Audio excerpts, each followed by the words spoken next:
Hello, welcome to Axiom Curb Flux News. Today's date's the 12th of January 2015.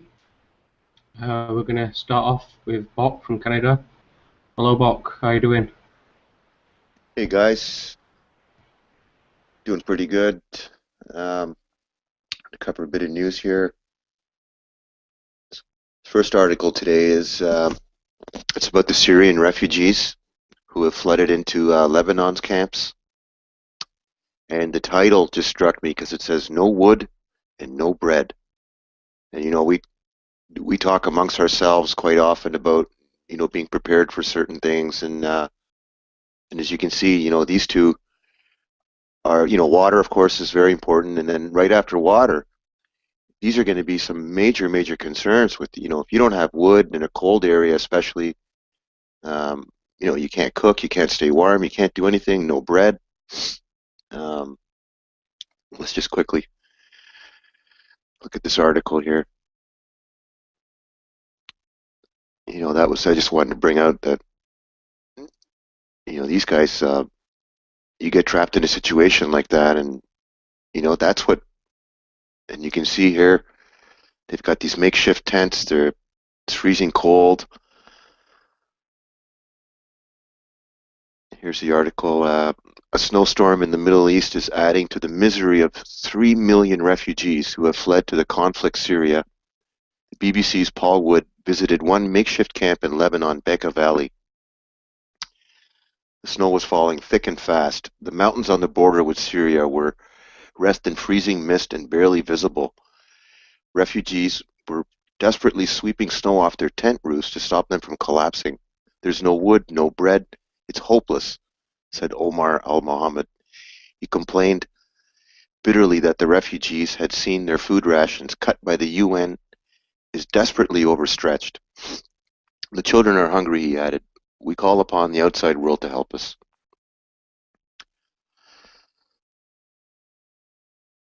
So yeah, guys, I'm not sure if you caught this little article here. Perhaps this doesn't get talked about much, but here's just another quick sad story here. 6-year-old Syrian boy died crossing the border. His father carried him through the blizzard, and it's just freezing. Um, The refugees are now experiencing their fourth winter in Lebanon, but they are still living in makeshift camps, huddled together under plastic sheeting.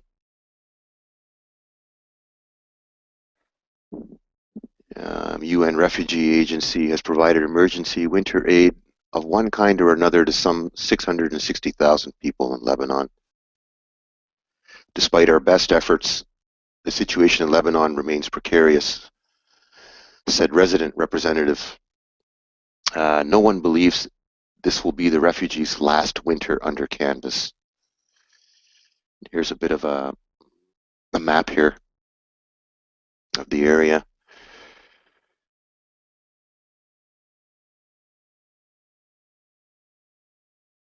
So what do you guys think about this?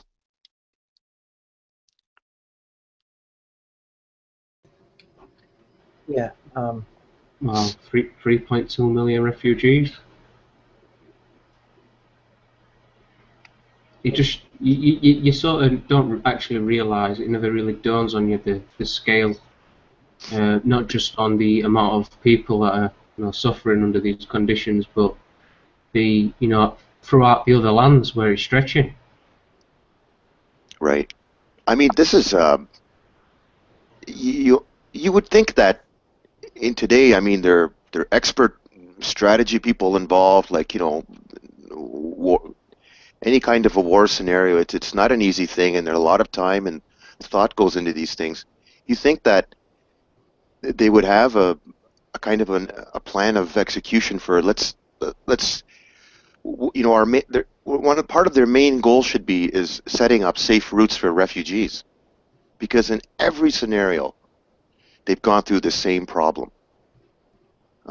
I realize there'll always be dispersed peoples in wartime situations, but 3.2 million refugees, and this was the same for when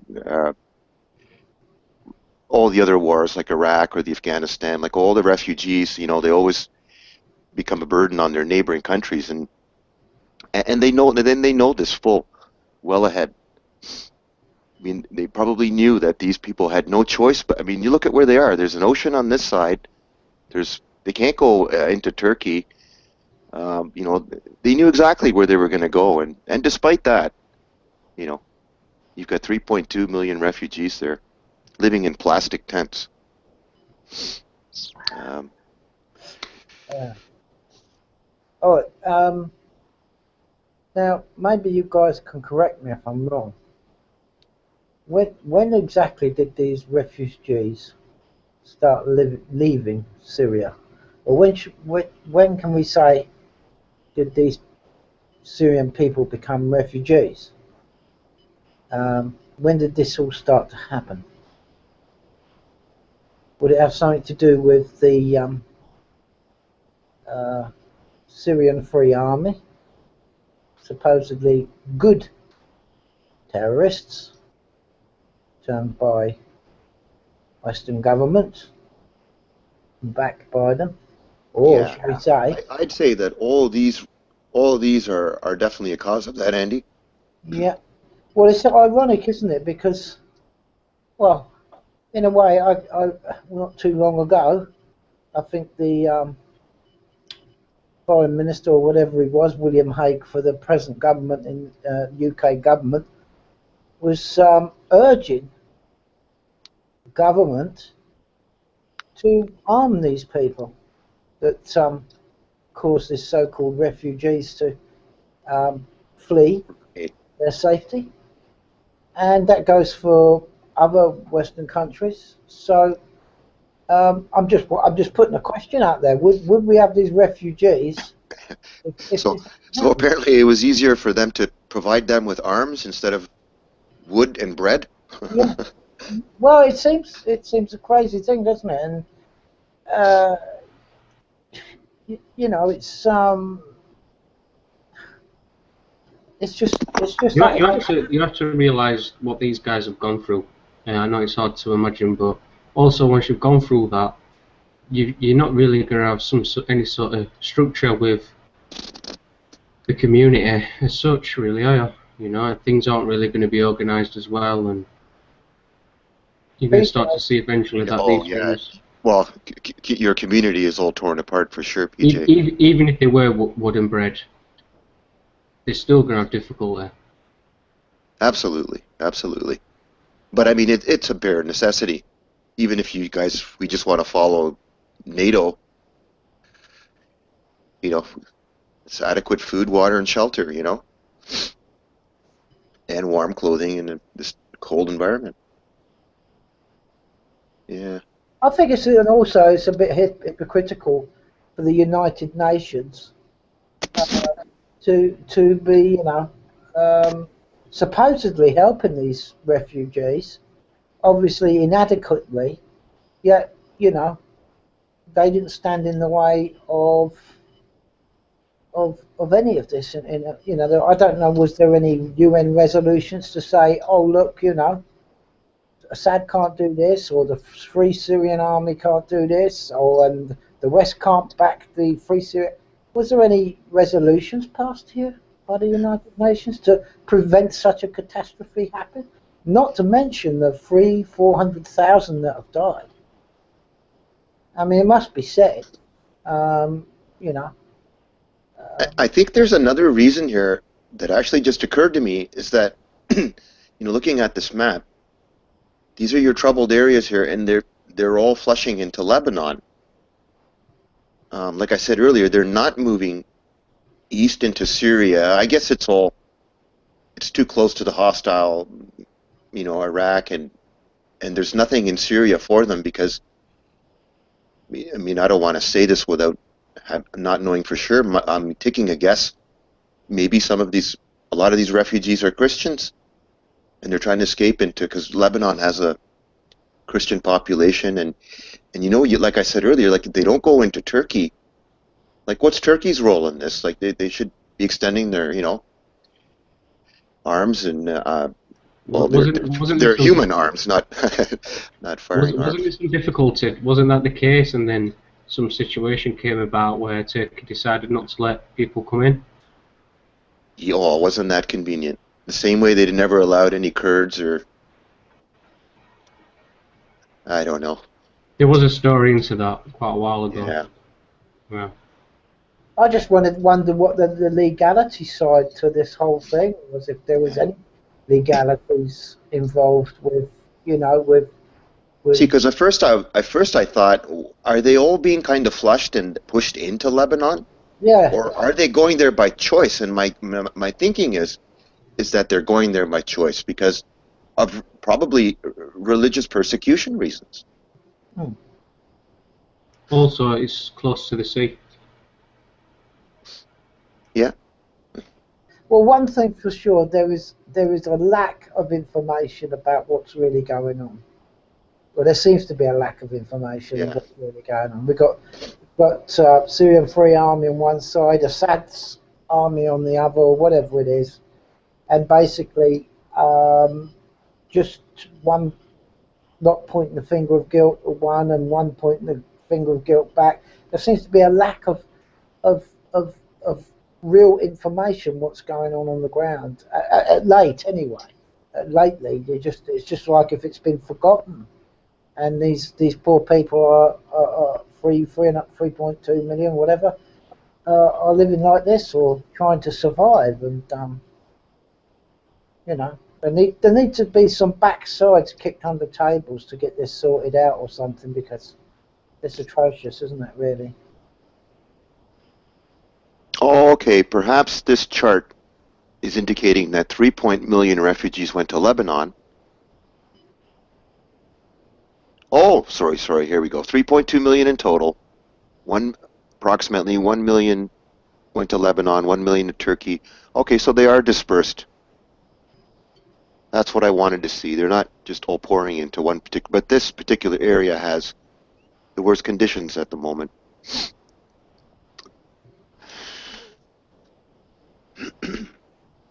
Okay, well, let's move on to the next article. This was world's oldest clove tree. And this is a interesting article. Indonesia's Spice Islands produced more nutmeg, mace, pepper, and cloves than anywhere else in the world. And on the island of Ternate, one particular tree has an extraordinary history. Bule, bule, shout the children excitedly as our jeep threads its way up a steep road on the side of the volcano. White man, I am on the Ternate, one of the Indonesia's fabled Spice Islands.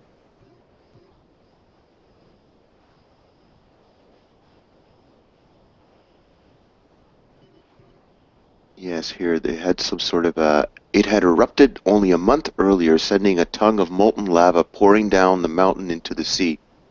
This part of the world is not called the Ring of Fire for nothing. I'm searching for the world's oldest clove tree. Why why it is called Apple, no one knows. Neither it is exactly certain when Apple was planted, but estimates suggest it is between 350 and 400 years old. Uh, and here's the picture of it. It said Apple survived the destruction of clove trees in the 1700s.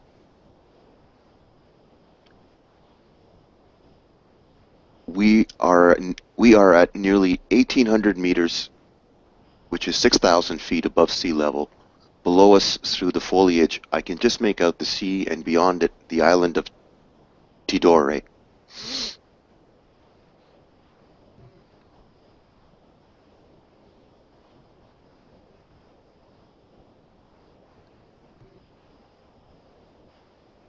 There was something else here.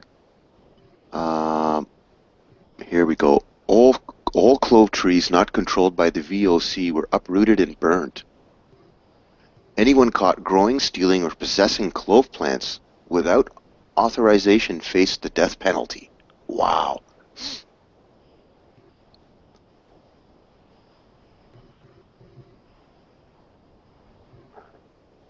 so there it is, guys. There's the world's oldest clove tree. And, you know, the spice trade has quite a history. And I didn't actually know that Indonesia was part of it.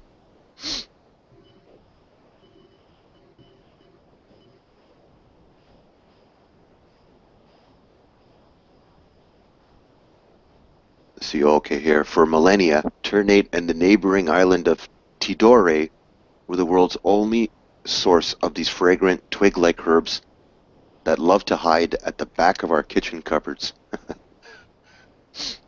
Cloves from Ternate were traded by Arab seafarers among the maritime Silk Route as far as afield as the Middle East, Europe, and China.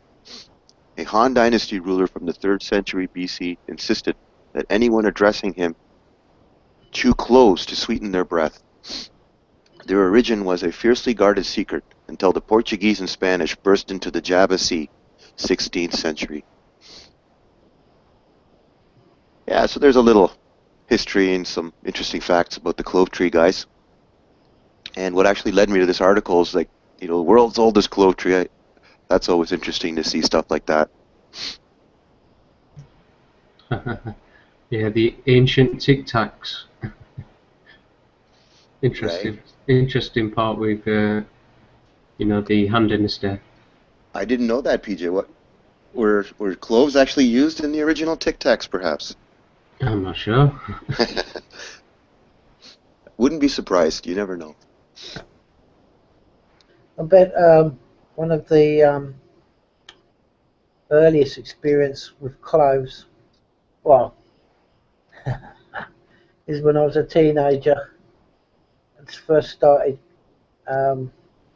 looking into drinking alcohol, as one does that age, and we played a game of, rather stupidly, one night of jacks, which All basically, right.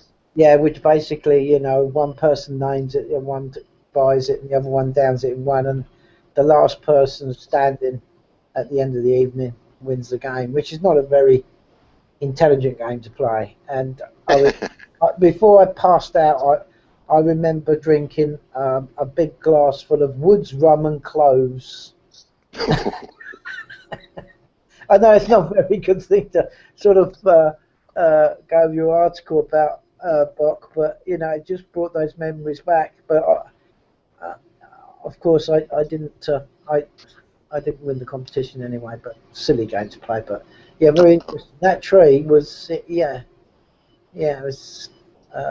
was about during the like I said there, Shakespeare and times like that was alive when it was there. So nobody knows why it's named Afo. No, we would have to go back in some sort of a historical, linguistic and phonetic background to actually figure that out. Perhaps in some of the old mythologies that the secret can be unveiled.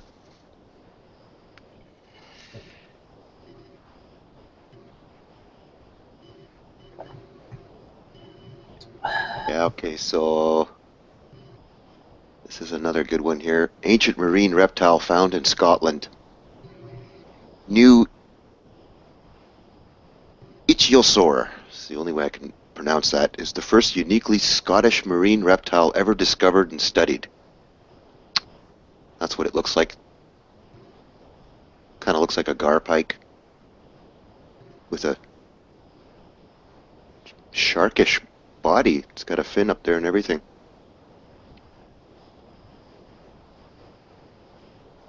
Oh, this is an artist's rendition. And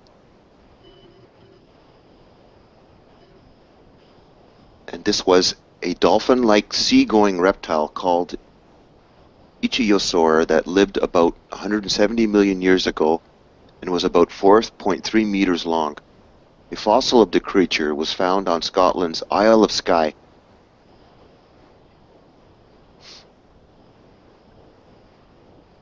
Scientists have announced the discovery of a fossil remains of a dolphin-like sea-going reptile on Scotland's Isle of Skye that lived around 170 million years ago. Sorry, I just reread that. Repeat of the information there. This is a moderate-sized ichthyosaur swam in warm, shallow areas or seas during the Jurassic period, eating fish and squid. Its remains are incomplete, but the shape of the bone in its front flippers suggests it may have been an especially strong or fast swimmer, the researcher said. It is from Scotland and is the first uniquely Scottish marine reptile ever discovered and studied, said the University of Edinburgh paleontologist Steve Brusate, one of the researchers in the study published on Monday in the Scottish Journal of Geology. So if you want to read the full paper, you can go find that story in the Scottish Journal of Geology. Private collector donated this fossil to the museum. So this is perhaps the real Loch Ness monster. That there picture, right? When that first came up and you showed that, I thought it's pretty familiar to fish today. Now, if I was going to say modern day equivalent to that, by the looks of it and the words you were saying about it, was probably a very fast swimmer and it had fish and squid. Perhaps the billfish species are related to that now. You know, I'm talking about marlin, sailfish, if you know anything about these species. Right. They're very similar in shape and have a long torpedo bill with teeth in it like that. I don't know if you're familiar with fish species, but it does, looking at it, it does remind me of today's billfishes. Like I say, the marlins and sailfish and that. And I'm wondering if there's probably a long lost link there somewhere with those species today. I saw the dolphin straight away. Well, I saw the dolphin as Bot was saying it was some sort of pike. Yeah, well, if you imagine, if you taper the snout off, you can see it forms a different shape of a fish. But I know the one you're talking about, Andy. I believe they're also called duck-billed sometimes. Yeah, yeah. Like I think one of them is a platypus. Might have been related to this long-billed species. We've actually got a fish over here that's supposedly a prehistoric fish, and it's called a garpike. Oh, yeah. Yeah, and it's got a very long, slender snout, and it's got even the little teeth are sticking out the side. That's a billfish family. Yeah, that's. Oh, right. Okay, yeah. And this thing, they're rare to see or catch, but they're prehistoric. Yeah. Well, when they say dolphin, I mean, we've got a little bit of a conflict here, haven't we? If they're saying they're sort of like dolphin-like fish, well, dolphin are not fish, are they? Right. So it's a bit misleading. But It says reptile, marine reptile. Marine reptile. Well, yeah, interesting article, but I guess they can't say for sure whether it was a mammal or whatnot. Aren't dolphins mammals? Yes, certainly are. Yeah, I believe they are. Yeah. Air breathing. They're not fish, that's for sure. All right, guys. Well, my last story, and I think you guys might touch upon it, but I'll just quickly bring it up. This is regarding these Paris attacks. That France to deploy 10,000 troops. France is mobilizing 10,000 troops to boost security after last week's deadly attacks and will send thousands of police to protect Jewish schools. So once again, we see, this escalated violence in France. You guys might remember way back in history, well, not way back, but back in history a little bit, France has had these problems with extremism before, with their previous conflicts with Algeria.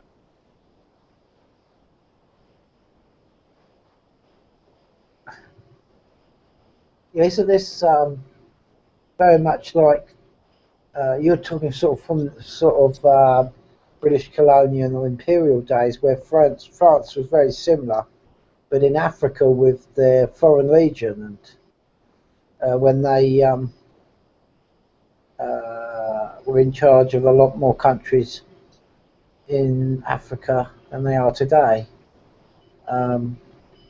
So yeah, it's not recent, is it? And all I can say is about 10,000 troops. You could actually say, is it early days of some type of martial law? Right. I don't know. Maybe it's a sign of the times, with countries putting military on the ground in their own cities and places, and this is the thing that is going to be commonplace in a few years' time. We already see that the police are wearing more military kit, especially in America, don't we? Like, if you look at that Ferguson ordeal, they're pretty much army, aren't they? The way that they've got all the MRAPs and you know, the equipment they've got.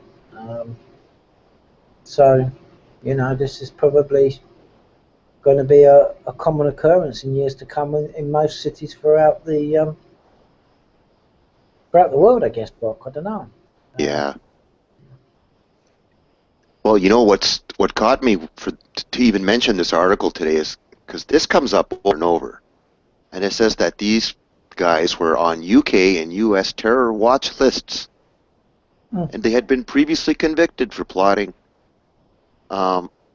I mean, this comes up again and again. Well, they've got all this technology. I mean, they can almost see through walls now.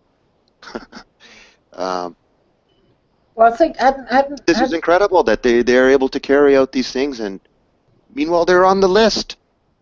hadn't even two of these guys been actually in prison for terrorist connections as well? So it's not like if they weren't well known or anything. And this seems to be, like you say, a common occurrence with a lot of these things after terrorist acts have been committed. It's a bit like the Woolwich bombing in London. The Woolwich killing in London with the soldier fella.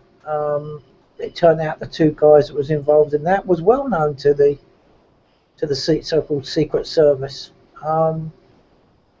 So if they know all these people that are committing these terrorist attacks, it makes you wonder why they haven't done anything to prevent them from happening. Although they'll probably say that they've prevented hundreds or thousands of similar attacks and one or two get through. But, I mean, there shouldn't be any getting through, should there, if they've, like you say, got all this surveillance and, you know, and everything going on. So, yeah. Interesting, but. Yeah. Well, that's it from over here, guys. Yeah, interesting, that Bob. Just looking at that image now, what you've got on your screen with the statues. Je suis Charlie.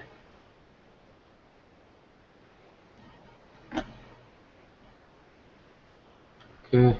Yeah, and you know, sadly, you hope that this doesn't take over this whole scenario where they keep focusing on, you know, this part, and they're not focusing on, you know, things like this. Yeah. You know, people, they have to refuse to accept these things as being normal. They have to ask the questions, why is this happening? And I think basically... And what can they do, you know, to help stop it? Like, these are the questions they have to start asking, because they're not addressing these things. Listen, they can bring in 100,000 people in there. They're not going to stop terrorism. Well, I think there's a distinct... They can have 10 policemen for every man on the street. They can't stop it. Well, they had 3,000. And then it rose to 5,000, and then now today, what you've just shown that they've got 10,000 army. So they've got quite enough out there on the streets of Paris. You know. Mm. Well, do you think perhaps it's a lack of Joe Public asking these questions? Or is it a lack I think it's both, Andy. Well, it's citizens need to be more concerned because they're not aware, and the people who we've entrusted to handle things are obviously, you know, not doing things as best as they can. Oh, And yeah. you know, this I realize that no one can have a perfect system going all the time, but like I said, you hear this over and over again that these are currently people on the watch list. It's just, it shouldn't happen. Absolutely. Not at the odds and the rates that they are happening. That's for sure. Well, if it's to be taken, if you're See going to right take, here, this says intelligence failure. You know, question mark. well, obviously the intelligence and the surveillance is not working. Well, neither is the intelligence or surveillance working in the BBC. But I think for you to say that there's an intelligence failure, I think that within itself is a lie, because either you're saying that it's just the system failed, where I couldn't get this little text message out, or you know there was a problem in the system, or is this a problem of somebody not doing their job properly, or is it their lack of training or whatever it is?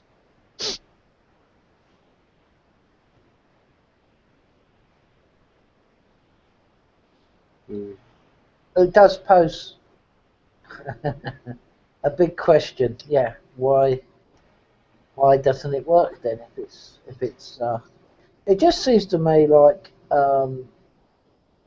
when is enough going to be enough intelligence before they act, or before they say, look, no system I guess is fail safe, but every time these events happen now, they afterwards, when the smoke's cleared and everything, the dust has settled, I go, oh well, we were aware of these guys, they were on the short list or whatever, and this sort of thing. Two of them actually had been in prison through connections with terrorism threats or whatever. So yeah, they're pretty high on the suspects. Then yeah, well, how comes they can waltz into Paris with automatic weapons, vests, armor, whatever, protection, stab vests, whatever they are, probably small arms vests that protect them, and a rocket-propelled grenade? Yeah, and they're taking it out in just a little local supermarket. Yeah. They're not going after the embassy or anything political here. No, it all seems a little bit. Well, they're going to say because of. This seems to be the type of acts that are carried on, within Israel. Yeah.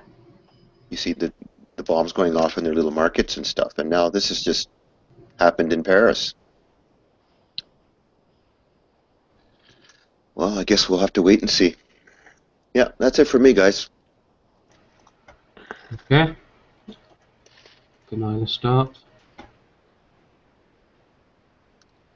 Okay, you should be seeing something now. Yeah.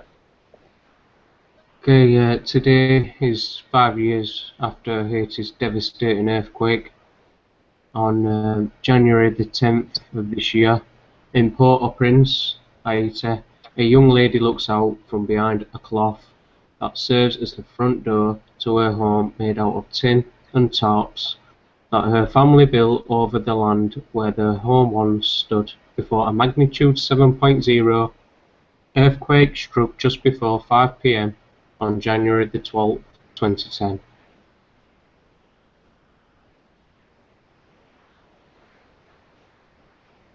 Five years later, many of the tent camps and shanty towns in Port-au-Prince that once sheltered some 1.5 million people now hold about 80,000 as the government tries to move them into permanent homes. A church has been built next to the ruins, and the city of Port-au-Prince struggles to recover even as the government is now locked in a stalemate over parliamentary elections that have been delayed for over 3 years. With almost daily protests occurring, the people are asking for elections to take place. Several more images here.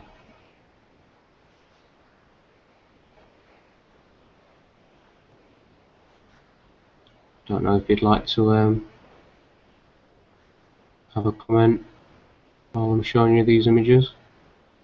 Yeah, isn't this one large island in the Caribbean, and it's two countries split down the middle? One side's Haiti, the other side is the Dominican Republic, and it's chalk and cheese between how the two countries are for wealth. You've got in that side people struggling just to make ends meet, and after the devastating uh, happening today, you know, it's still dragging its feet today, and nothing's been really resolved, and the people are still in a hell of a state, and like you say, a tent city and whatever.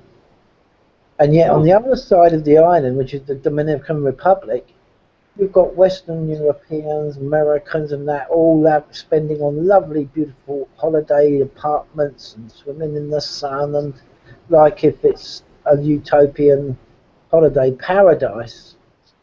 The two extremes to me is incredible. I don't know what the you know, apart from it seems like it's an island, but it's split in two, and it's two extremes. Yeah, PJ. That's what I can think about that island, and it's. Well, there's still parts of Dominican where, you know, they're still living in shanty towns and similar, you know, homes as the girl showed in the first image. So it's not that much, you know, better in Dominican. I think they do a little bit easier with the tourism over there. Yeah. Well, I've got a picture and of relative wedding. It was absolutely lovely. Yeah. Mind you, I guess you could It's say a beautiful place. Yeah. you could say the same about Bali, couldn't you? In the main areas where the bars and everything is, and you go around the back and you see the real Bali, don't you? I suppose. Yeah. Yeah, there's Trinidad and Tobago. Yeah. I think there's a couple of other countries that are in there as well. Yeah.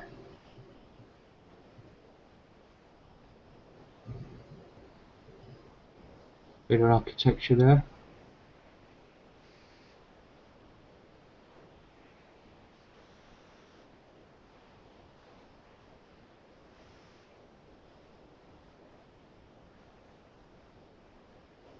Yeah, I'm not sure on the history of Haiti. I wonder who was originally colonized by. Was it the Spanish or French or English? I don't know. Spanish, wasn't it? Yeah, I was looking at the architecture and I would have guessed that the Spanish were there. Another thought that comes into my mind looking at these pictures, BJ, is an article that came out where it said 85 or 83 people in the world own as much as 3.5 billion other people in the world. When you think of those 85 or 83 people, and yet you still see this sort of thing in the world, it's you know, pretty much sums it up. And you've got governments who can just print money out of thin air, and trillions of dollars being you know, wasted on financial instruments like derivatives. It's, you know, it's unreal, really. Okay, my next article, you can see it's breaking JetBlue aircraft makes an emergency landing in Norfolk.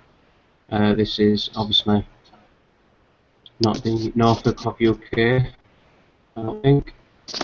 A JetBlue aircraft with 93 people on board was diverted to Norfolk International Airport Monday afternoon. Airport officials said there were fumes in the cockpit of the Embraer aircraft.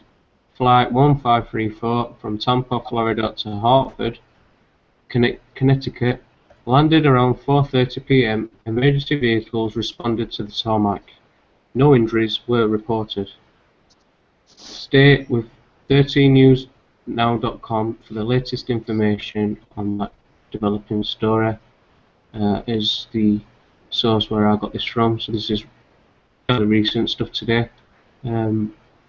Just bringing that to your attention. Moving on from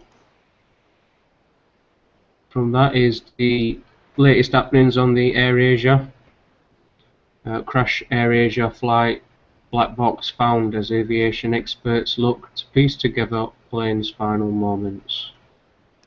Indonesia's government officials said Navy divers found the data recorders at a depth of 30 meters in the Java Sea.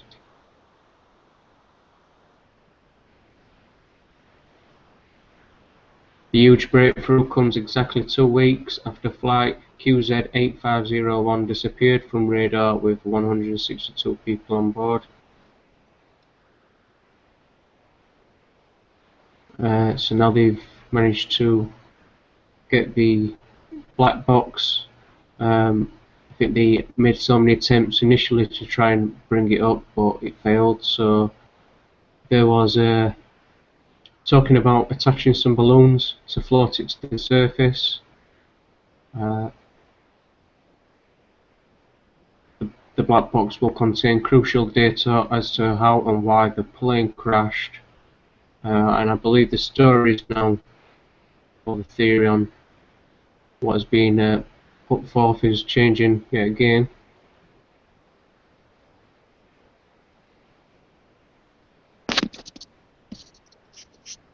Tweet from the CEO of AirAsia, not particularly well spelt, but there you go, that's his thoughts. Tony Fernandez.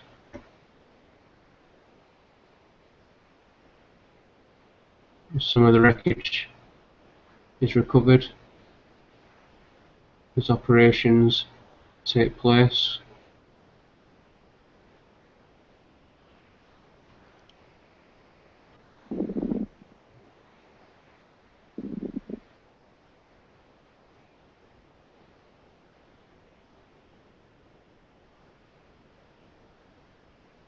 So we'll have to wait and see how this story develops now from the operation recovery that is taking place to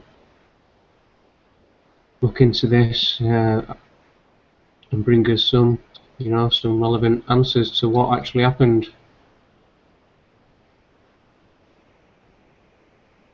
On to another article. £300 for a job reference is the latest outrage in the exploitation of interns. The damage isn't limited to the gouging of money from young people. A reference is invalid if money has changed hands. If you've spent your life in education only to be called unemployable, the idea that you'd have to pay someone to say nice things about you doesn't seem so far-fetched. If there were an award for scummiest business practice, refusing to pay interns would get many a vote. But Jan Mortier, who until a year ago ran a junior associates program through this think tank Civitatis International, has upped the stakes by charging former interns or trainees, as he prefers to think of them, a £300 fee for an employment reference. Is charging someone for a reference that, after refusing to pay them, as scummy as it gets? Sadly not. Young people are lucky if unpaid work is the worst deal they are offered, although the Junior Associates program was advertised on InsomeWise. The 3-month program cost more than £1,600. Mortier insists it was a training course, not an internship, and the winner is But how on earth did Mortier think he could get away with charging for references? Never mind the extortionate fee of £300, his market is ambitious but terrified young people who are overqualified and unemployed. And there is easy money to be made from them, for three reasons. First, they've been sent the message that they're of little value to the economy. Government and businesses have spent the entire economic crisis suggesting that young people lack employable skills. Repeated references to these elusive skills rarely lead to any kind of specific mention of what they are, or an investigation into why schools and universities stopped teaching them just as the economy collapsed. If you've spent your life in education only to be called unemployable, the idea that you have to pay someone to say nice things about you doesn't seem so far-fetched. Second, while young people as a group tend not to have money sloshing around, their parents and grandparents are supposedly doing okay. People wanting what's best for their kids leads easily to the coughing up of cash. Third, when it comes to looking for a job, young people are so used to mounting hindrances that you can stick on another like an extra bottle of a drunk's bar tab. Legend has it that people used to get a job by seeing one they wanted and applying. Then came the time when they needed qualifications to get the same job. Then they needed better qualifications. Then they would have to do an unpaid internship. Then, to prove it wasn't all a fluke, they'd have to get qualifications and do an internship. Now, Civitatis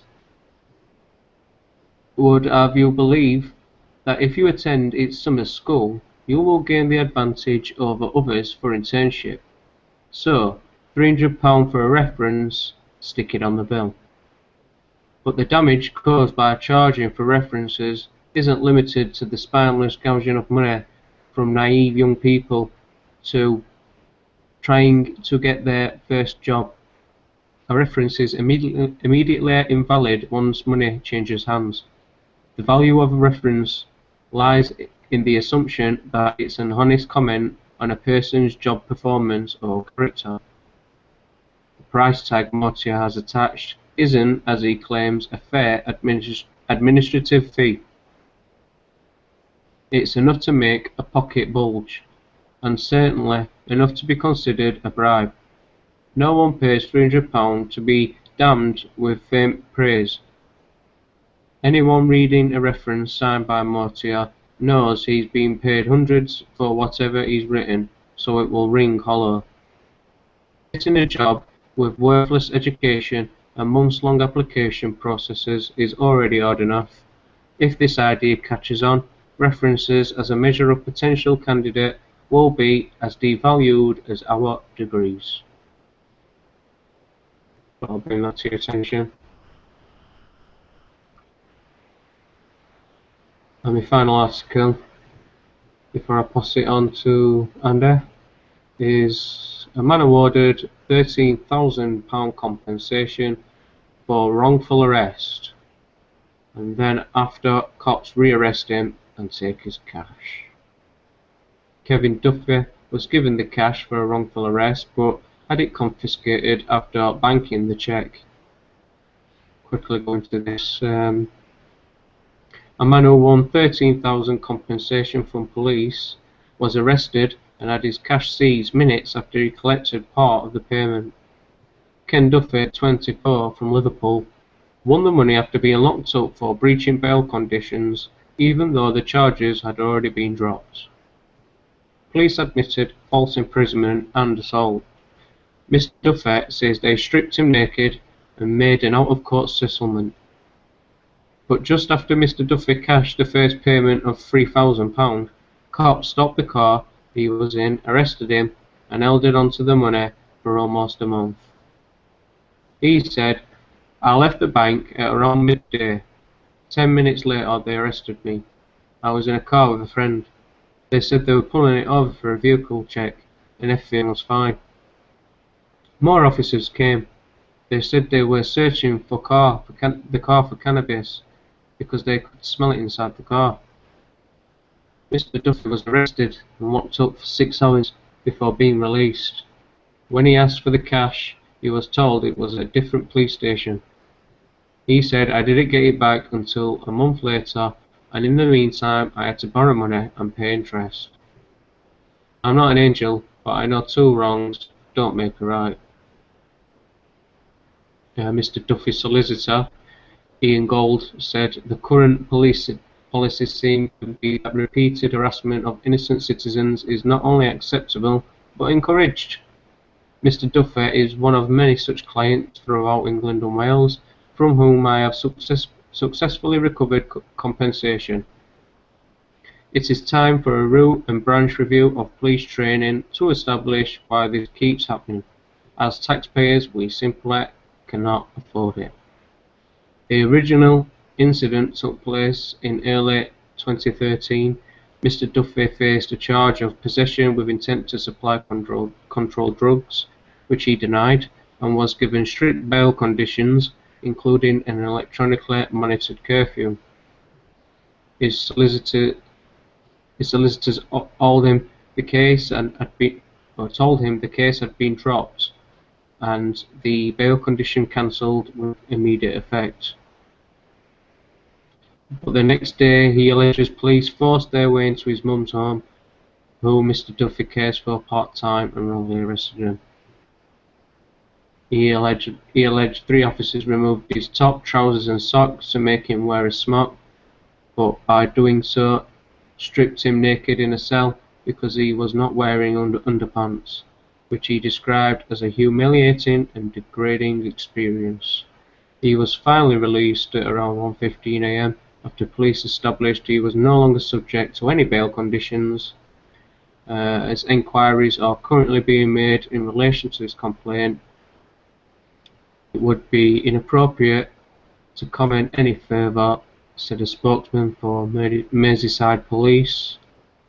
We cannot confirm that the Forces Professional Standards Department has received a complaint in relation to this matter. And that's the end of that article. So, there you go, wrongful arrest and unlawful arrest, however you want to look at. But to get his compensation, bang. So I'm not sure whether they were watching him or if the bank had something to do with it. If it was just standard procedure for somebody who comes in to withdraw a large amount. I'm not sure these days how things work. There you go, that's my articles.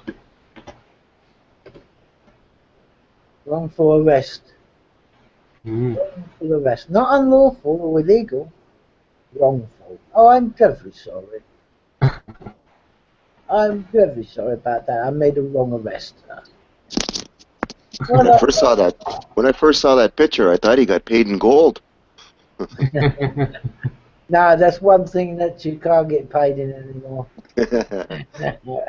But yeah, it's and that's for being paid for references. What a cocked up world we live in, you know. Oh yeah, paid for references. You know, it's well, to be honest, you see these young people who go to university and internments and all the rest of it, and this and the education. Well, there's jack shit for you when you get out. There's no jobs. I was kind of lucky to be born where I was. So, I mean, you could literally walk out of a factory across the road in the same day and get another job. There was none of this qualification. So your degrees, bullshit degree. Excuse my language tonight on the news, but you know, it just me up a bit. But it's all total bull crap, really. A whole lot, really. Not the articles, PJ, but yeah, it's pay for a reference. Yeah. Say something nice, and I'll give you a tenner more. Yeah, all right. Yeah. It's all about the money, and yet the money is fraudulent in itself. You can't make it up. You know, they're chasing after this fraudulent money that's created out of, it's created out of nothing, and it's fraudulently used, and people are just wanting to. That's their life, and it's sad. I think at the same time, the skilled labor has gradually declined because it's been replaced with modern machinery and factories and whatnot, and we've really lost our old-fashioned skilled labor. Well, that. A lot of people say, well, that's the Industrial Revolution for you, but the Industrial Revolution was long before my time. But machines had to be manned. The machines couldn't turn themselves off and on. But there was a balance in those days. There was some type of balance struck between. Yeah. And of course, in those days, when I first started work, whether you love them or hate them, agree with them or disagree with them, there was a certain amount of loyalty to workers in the way of unions, which they're unheard of today. If they're unions, then they're not unions as they were in the 70s when I started work. So, and like I say, love them or hate them, agree with them or disagree with them. But of course, that's all gone a long time ago, and yeah, go to school, go to college, go to university, get a degree, and go and collect what they used to call the UB40 for it. There you go. Madness, but yeah. Okay, PJ. Over to you, Andy. Okay, doke. Now I've got to get it organised. Screen share.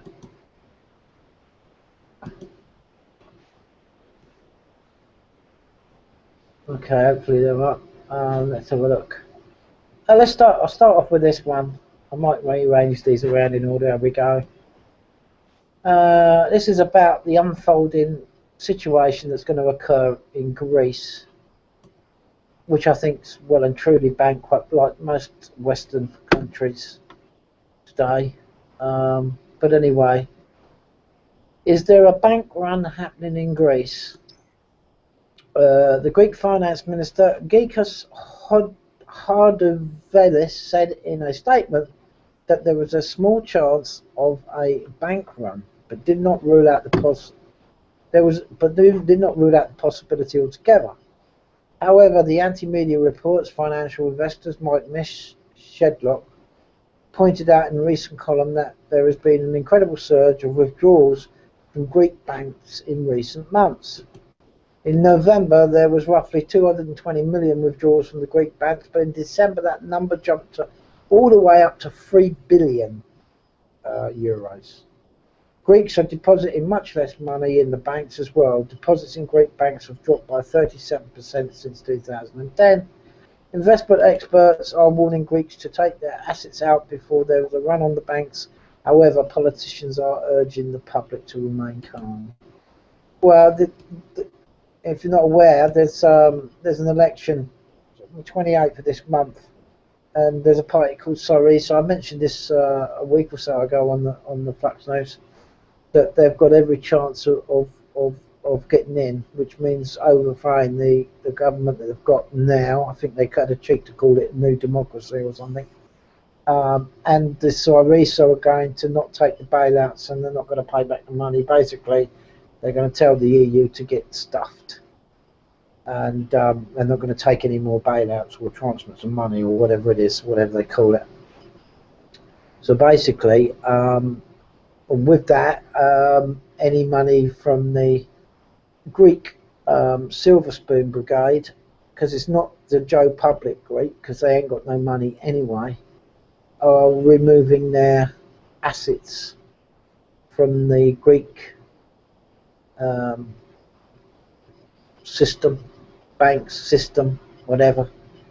Toot sweet. So obviously it looks like it's going to be a bit of a powder keg, and who knows what's going to happen with there. Maybe Greece will actually get out of the Eurozone, and then they might be able to sort their country out a bit and stabilise their debts or whatever it is. I don't think they're able to stabilise their debts, but they can devalue. If they go back to a drachma currency, they can then devalue it to pieces and get back on track or some sort of normality. So wish the Greeks all the best in that. But there we go. What have we got on from there? Moving on, changing track slightly. This is about chemtrails. It's an old article last summer, but I didn't know much. Well, I do know about chemtrails, as most people do. And whatever your opinion on this, whatever your opinion is. But this was an interesting article. A chap sent me on Skype today, so I thought I'd bring it up here tonight. Citizens file 60 million suit against government failure to respond to chemtrails questions. We got here, 4th of the 1st, 2014, 4,000 Swedish citizens filed a $60 million class action suit against the Swedish government for not responding to the questions about covert geoengineering, aka chemtrails. On April the 1st, 2014, charges were filed against the Swedish government and 3 of its agencies to the nation's Chancellor of Justice for widespread and systematic violations of the much heralded public principle, often latent specien, whatever that is, similar to the FOI.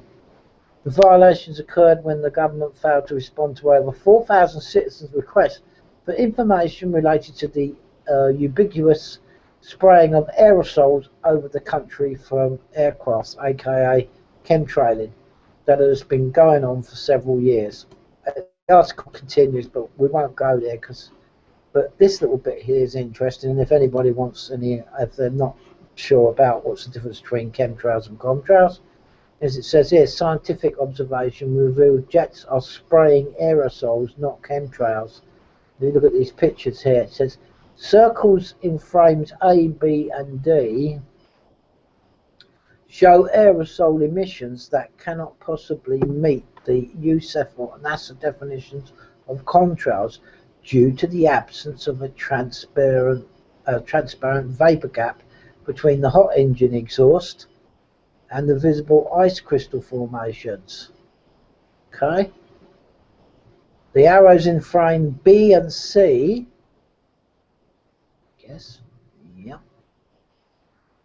point to the anomalous aerosol emissions unrelated to normal rate of water vapor contrail information.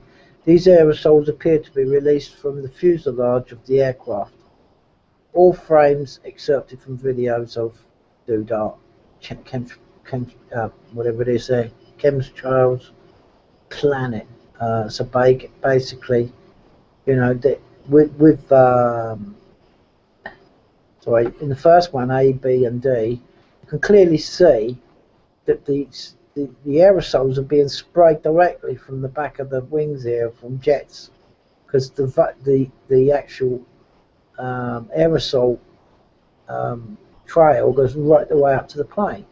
But in contrails, and I've noticed this, and everybody does, just in case, I mean, I know you guys are aware of this, but just in case any listeners or anybody want to leave any comments or anything to, you know, to question what this article is saying. In contrails, you know, you've got this gap between before the, you know, the vapor starts to appear, which you don't have with the aerosols. See? So that's what I would say. So basically, you can go on, continue on, and read the rest of the article. You'll find it on this site here, Chemtrails, the exotic weapon. Geoengineering Watch, and click that link down there. So what I'll do is I'll just move on to my last item, and then I'll throw it open to you guys to comment on what I brought up this evening. A lot of people have been talking about this, the so-called conspiracy theorists, people who are capable of using their own mind. Compliment in my book. The world is set for World War III.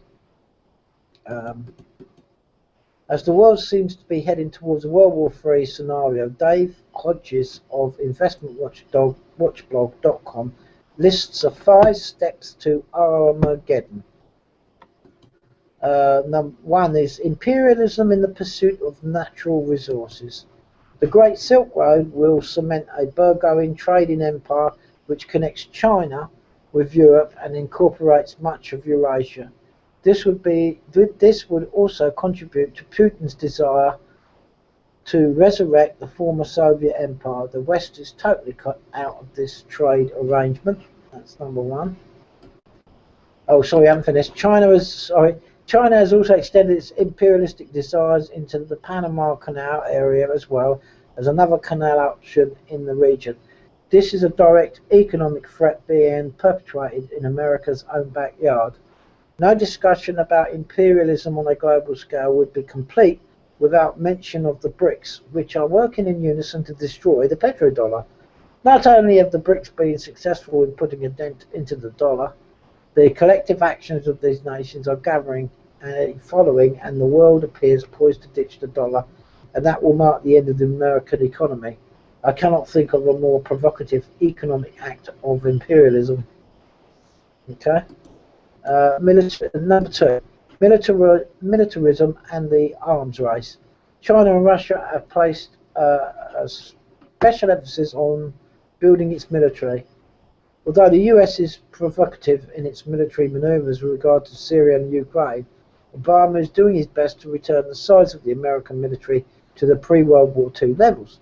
It almost seems that Obama wants to give Russia and China a fighting chance against the United States in the upcoming war. 3. Nationalism. The word nationalism is synonymous with Putin's domestic and foreign policy. His efforts to keep Ukraine in the Russian sphere of influence, as well as his expansion in Eurasia, in a bold attempt to build a significant trading bloc in Eurasia, is leading to the resurrection of the old Soviet empire. And don't forget about Putin's seizure of Crimea, because according to Putin it had Russian-speaking people in need of protection, and it reminds me of one of Hitler's seizure of parts of Czechoslovakia just prior to the beginning of World War II. The high water mark for Chinese nationalism was magnificently on display during the Beijing Olympics, where they spared no expense to demonstrate to the world how far they have advanced as a nation. China is now able to project its military power in ways no previously seen, as its military might is becoming the projection and manifestations of its newfound sense of nationalism. Number 4, mutual defence treaties. It is simple. The sides for the World War III will essentially be the BRICS and their growing list of minions, and NATO and their diminishing list of minions. The NATO alliance is fragile. The plunging oil prices are not only impacting Russia and the BRICS, they are killing the German economy. The Western banking establishment must be cognizant of how far Germany can be pushed, because if they were to defect from NATO and join the BRICS, Germany's defection would dramatically change the military balance of power. Adding fuel to this fire is that Germany has taken possession of gold that has been owed for 7 years. Gold is the most common medium of exchange among the BRICS. And number 5, the Archduke moment. The assassin who started World War I. The first 4 elements of World War I are unmistakably present in the modern era. What is missing is a catalyst, a trigger event which will bring the first 4 elements into play. You can read more about this. World sets poised for World War that is not likely to change as we march down 5 steps to Armageddon by clicking that link. So just thought it is slightly different to what a lot of folk think. It's probably the one that's most talked about a lot, and the easiest one to sort of think might happen, really, even though it would be a world catastrophe, and I think of an end to humanity if it ever did kick off, but that's my opinion. Anyway, that's my bits for tonight. Slightly changed at the last minute, but there you go. Any comments, or throw it open to the articles I mentioned this evening? Well, the World War III scenario, I don't think there's any point in even worrying about that. There's that many things that could trigger this to occur. I think the World War III is just to, to put it back out of the air, because it's been a while now since the last World War II. Not many people from that generation are here, so it's a new installment's needed, I think. So the World War III has become the perfect scenario, and the way that they're going to install it into people's minds, and ways that they'll do that could be anything. I think we're spoilt for choice. Well, yeah, I wouldn't be that naive to think that there wouldn't ever be a world war. I think it's quite possible. I think people overestimate the intelligence of the so-called powers to be. Sometimes I think, they're the most stupidest people that walk the earth, and we have plenty of evidence for that. A lot of people say, they're just portraying that. They're far, far cleverer than that. But depends what sort of day I'm having. Some days I think that they are complete lunatics, and it's possible for them to turn keys, hit red buttons or whatever if things get out of hand. So, we've had world wars before, and there's Albert Pike's prophecies, always said, etc. So it's worth entertaining the thought, but let's just hope nothing like that does come about. Well, I think it would be the end of the world, because I don't think you could stop anything once people started to go into the nuclear side of things, and that's what would happen if you've got two superpower type, you call them superpowers, whatever, because somebody's going to be losing, Well, Dave Hodges referred to it as the 5 steps to Armageddon.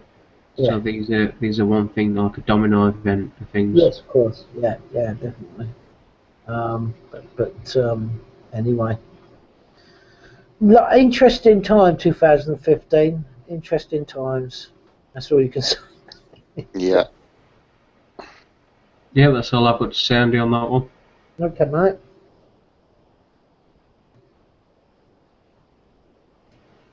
Anything from Bob?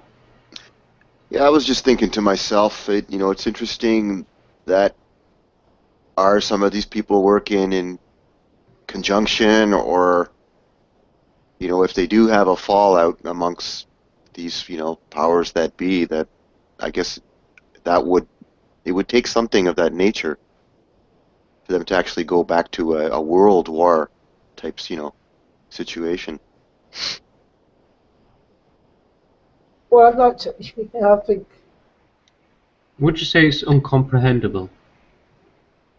Or getting No, close but to a at the point? same time, the whole concept of war has changed as well. Now with our technology, and it's mostly fought through the air. It's I mean, the biggest war is cyber war and currency war, yeah? I think psychologically for society, yes, but the real war, and I think you can ask any general in the history of military, that in order to win a war, you have to physically take it with ground troops. And there'll people who'll still stand by that today, and they'll say that you can never win a war just by air. No, you have to take the other country. Well, in the old way was, you have to take the other country's if it's two sovereign countries, then that's the only way you can lose a sovereignty and also gain one, is by physically occupying their country, and that effectively removes the sovereignty, and becomes yours or the victors. Yeah. Quite right, Bob. You've got to physically occupy the whole area, really. But incomprehensible? No, I don't think so. When you look back on history, PJ, anything's possible, mate, isn't it? Oh, Yeah, I suppose the key things to watch are, large movements of troops, if you see several 100,000 troops or something of that nature being deployed somewhere, you know, that's something to keep an eye on. Yeah. They've got sea tankers and planes and all that stuff all over the world. That's, you know, that's not the issue. The issue is the troops. Mm. But yeah, who's got the most troops, Buck? Good question. It certainly isn't who we think it is, or who won's first. I'm taking a guess. Is it perhaps maybe North Korea? Yeah, that's what I'd say. Yeah. Yeah. It's balmy, isn't it? Really. Although a lot of people will say, well, to immobilise a army just on sheer population, people will say either China or India or those areas. Russia's got a few, haven't they? So, yeah. But Yeah. there we go. Anyway. No problem. Okay, well, we will be returning tomorrow, some more Flux news, so do come back and tune in some more from Axiom Curb tomorrow, and from me I'll say goodbye, and from you guys, catch you all later.